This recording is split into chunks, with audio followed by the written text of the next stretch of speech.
हमारे नेता, अभिनेता, लेखक, बुद्धिजीवी, पत्रकार, कलमकार, कवि, धर्मगुरु बार बार एक झूठ बोलते हैं, कुछ बात है कि हस्ती मिटती नहीं हमारी। जबकि सच्चाई ये है कि पिछले 5000 साल का इतिहास आप उठा के देखिए, हम पूरी दुनिया से गायब होते चले गए। गंधार दुर्योधन का ननिहाल शांत समृद्ध खुशहाल था, माताओं बहनों को सम्मान पूरा मिलता था। अब वो कंधार कहलाता है, बहन बेटियों को स्कूल जाने से रोक दिया गया। कुंभा शांत समृद्ध खुशहाल था, माताओं बहनों को पूरा सम्मान मिलता था, लोग त्योहार मनाते थे, वसुधैव कुटुंबकम की भावना थी, सर्वमंगल मांगल्य की भावना थी। अब उसको काबुल कहते हैं और आपको पता है काबुल में रोज बम धमाके हो रहे। पर्शिया शांत समृद्ध खुशहाल था, सर्वमंगल मांगल्य की भावना थी, माताओं बहनों को पूरी आजादी थी स्कूल जाने की, कॉलेज जाने की। अब उसको ईरान कहते हैं और बहन बेटियों की क्या हालत है वहां पे आपको पता, रोज बम धमाके हो रहे। कैके राजा भरत का ननिहाल, जहां से माता कैकेयी आई थी, शांत समृद्ध खुशहाल था। अब उसको पेशावर कहते हैं, रोज बम धमाके हो रहे हैं, बदहाल है, फटेहाल है, बहन बेटियों की क्या हालत है आप जानते हैं। बाल्हिक, आपको महाभारत काल में एक राज्य का नाम आता है बाल्हिक, शांत था, समृद्ध था, खुशहाल था, सब आराम से रहते थे। अब उसको बल्ख कहते हैं और बल्ख में क्या हो रहा है आपको पता है। कंबोज शांत था, समृद्ध था, खुशहाल था, सर्वधर्म संभाव था, वसुधैव कुटुंबकम की भावना थी, सब एक दूसरे साथ खुशहाली से रहते थे। अब वो बदक्सा कहलाता है और आपको पता है बदक्सा में क्या हो रहा है, रोज बम धमाके हो रहे हैं। सुवास्तु महाभारत काल का शहर है ये, शांत समृद्ध खुशहाल था, माताओं बहनों को पूरा सम्मान था। आज की डेट में उसको स्वात घाटी कहते हैं, बदहाल हो चुका है। तक्षशिला दुनिया का सबसे बड़ा स्टडी सेंटर था, तक्षशिला विश्वविद्यालय था। इवन आचार्य चाणक्य के समय तक बहुत ही दुनिया का सबसे हिस्टोरिक और एजुकेशन का हब था। आज क्या हो गया है, उसको रावलपिंडी कहते हैं और रावलपिंडी में क्या हो रहा है वो कुछ बताने की जरूरत नहीं है। तो एक जो झूठ परोसा जाता है, कुछ बात है कि हस्ती मिटती नहीं हमारी, इसको परोस परोस के हमको खोखला किया जा रहा है। तुर्की अशांत है, बदहाल है, यमन अशांत है, बदहाल है, कांगो अशांत है, बदहाल है, ईरान अशांत है, बदहाल है, इराक अशांत है, बदहाल है, सूडान अशांत है, बदहाल है, इजिप्ट अशांत है, बदहाल है, सीरिया अशांत है, बदहाल है, बांग्लादेश आप देख रहे हैं अशांत है, बदहाल है, फिलीपींस अशांत है, बदहाल है, सोमालिया अशांत है, बदहाल है, पाकिस्तान अशांत है, बदहाल है, नाइजीरिया अशांत है, बदहाल है, तजाकिस्तान अशांत है, बदहाल है, अफगानिस्तान अशांत है, बदहाल है। और ये जिन देशों का मैंने नाम लिया है ना, कभी यहाँ पे सनातन संस्कृति थी, कभी वहां पे ये जितने मैंने देशों के नाम लिए हैं, इन देशों में कहीं पे नदियों की पूजा होती थी, कहीं पे पहाड़ों की पूजा होती थी, कहीं पे सूर्य की पूजा होती थी, कहीं चंद्रमा की पूजा होती थी, कहीं पे पेड़ों की पूजा होती थी। कुल मिला के सनातन संस्कृति इन सभी देशों में थी। आज की डेट में वहां पे न सूर्य की पूजा होती है, न चंद्रमा की पूजा होती है, न पहाड़ की पूजा होती है, न पेड़ की पूजा होती है, न नदी की पूजा होती है। सनातन संस्कृति खत्म हो चुकी है। तो जो लोग कहते हैं ना कुछ बात है कि हस्ती मिटती नहीं हमारी, तो सच्चाई ये है कि देश के देश गायब हो गए, राज्य के राज्य गायब हो गए, बस्ती की बस्ती मिट गई और झूठ बोलते हैं कुछ बात है कि हस्ती मिटती नहीं हमारी। पूरी बात तो छोड़ दीजिए, हड़प्पा मोहनजोदड़ो में क्या मिला था? भगवान नटराज की मूर्ति मिली थी, हवन कुंड मिला था, सनातन धर्म के सारे साक्ष्य मिले थे हड़प्पा मोहनजोदड़ो पे।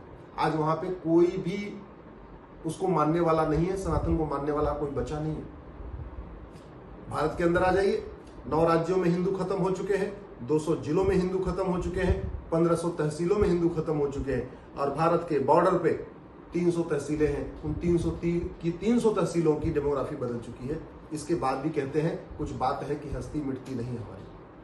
ये जाति का जहर घोलने वाली पॉलिटिकल पार्टियां और नेता, भाषा के आधार पे हमें लड़ाने वाले नेता, क्षेत्र के आधार पे हमें बांटने वाले नेता, मजहब के आधार पे हमें बांटने वाले नेता, ये सबसे बड़े दुश्मन है हमारे। भारत के सबसे बड़े दुश्मन है जातिवादी पार्टियां, जातिवादी नेता, भाषावादी नेता और क्षेत्रवादी नेता। अगर आप नहीं समझेंगे तो याद रखिए, एक दिन तो ये छू मंतर हो जाएंगे। कोई ऑस्ट्रेलिया भाग जाएगा, कोई लंदन भाग जाएगा, कोई अमेरिका भाग जाएगा, कोई कनाडा भाग जाएगा। ये सब अपना फार्म हाउस बनवा के बैठे हुए, मकान दुकान बनवा के बैठे हुए, फंसोगे आप।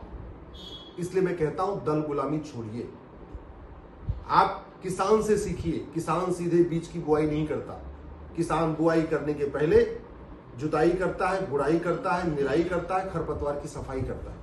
तो भारत को अगर बचाना है, भारत की संस्कृति को बचाना है, भारत के त्योहार को बचाना है, होली दिवाली को बचाना है, रक्षाबंधन को बचाना है, सर्वधर्म समभाव की जो हमारी भावना है उसको बचाना है, वसुधैव कुटुंबकम की भावना बचानी है, सर्वमंगल मांगल्य की भावना बचाना है, तो भारत में कठोर कानून बनाना पड़ेगा। दूसरा कोई तरीका नहीं। नेताओं के, और अगर आप सोचते हैं कि विकास करने से, हाईवे बनाने से, एयरपोर्ट बनाने से, रेलवे बनाने से, बुलेट ट्रेन बनाने से और वंदे भारत बनाने से देश में शांति आएगी, तो आप बहुत बड़ी गलतफहमी में है।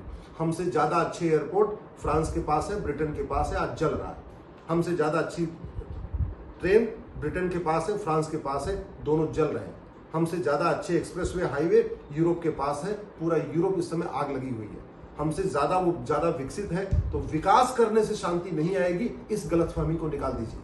शांति आएगी, आपको चाइना से सीखना पड़ेगा। सठे साठ्यम समाचरित भय बिन होय न प्रीत। भगवान कृष्ण ने कहा है इंसान दो ही तरीके का होता है, एक देवता, एक असुर, एक मानव, एक राक्षस। और अगर धर्म की जय करने से धर्म की जय होती तो भगवान विश्वामित्र जी को भगवान राम को लेना नहीं पड़ता। अब भगवान श्री राम को देख लीजिए, अयोध्या से लेकर लंका तक रास्ते भर उन्होंने अधर्म का नाश किया, यानी राक्षसों का नाश किया। आप भगवान कृष्ण को देख लीजिए, उनकी बात अर्जुन को समझ में आ रही थी, कृष्ण, लेकिन दुर्योधन को समझ में नहीं आ रही थी। अंत में क्या करना पड़ा? युद्ध ही करना पड़ा, अधर्म का नाश करना पड़ा।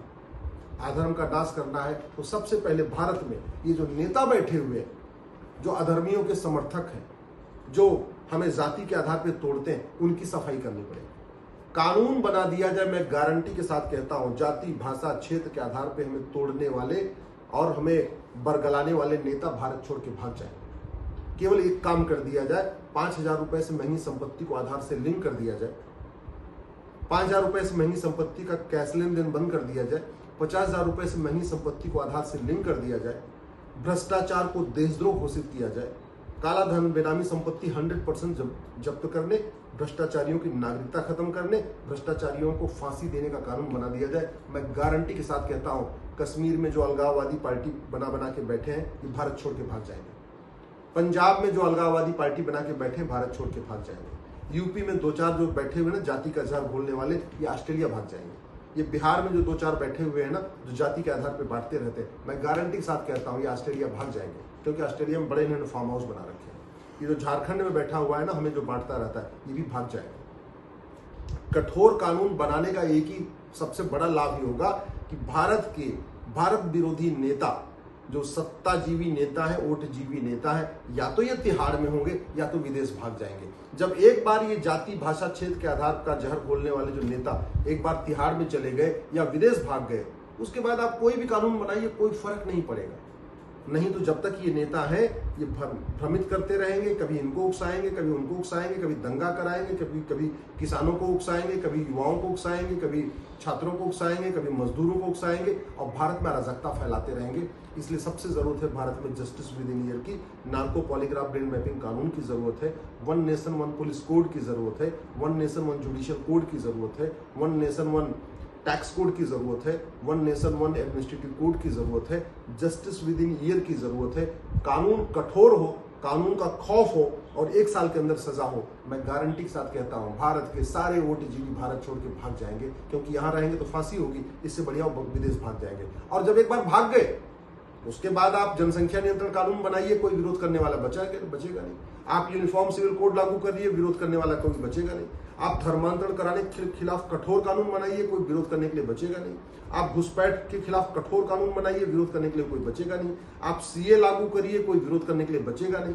आप जो कर सकते हैं, आप एक बार ये जो खरपतवार है भारत में, ये जो जाति, भाषा, क्षेत्र के आधार पर पॉलिटिकल पार्टी बना के बैठे हुए, एक बार इनको खदेड़िए, इनका सफाया करिए। उसके बाद आप गुलामी का नाम हटाइए, गुलामी की शिक्षा व्यवस्था खत्म करिए, गुलामी की कुरीतियों खत्म करिए, गुलामी की कुप्रथाओं खत्म करिए, गुलामी की प्रशासनिक व्यवस्था को बदलिए, गुलामी की टैक्स व्यवस्था को बदलिए, सब कुछ बदलिए, कोई फर्क नहीं पड़ने वाला।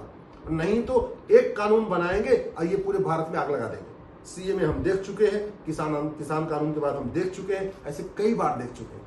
इसलिए माननीय प्रधानमंत्री से निवेदन कर रहा हूं, सबसे पहले भारत में जस्टिस विद इन ईयर लागू करिए, किसान से सीखिए, किसान बुआई नहीं करता, पहले वो जुताई करता है, गुड़ाई करता है, निराई करता है, खरपतवार की सफाई करता है, उसके बाद बुआई करता है। वैसे ही भारत में अगर आपको देश विरोधी कानूनों को खत्म करना है, जो कांग्रेस ने कानून बनाया उनको खत्म करना है, जो अंग्रेजों का कानून बनाया उनको खत्म करना है, जो मुगलों ने नियम बनाए, जो आज भी चल रहे हैं, मुगलिया स्कूल जो चल रहे हैं, उनको खत्म करना है।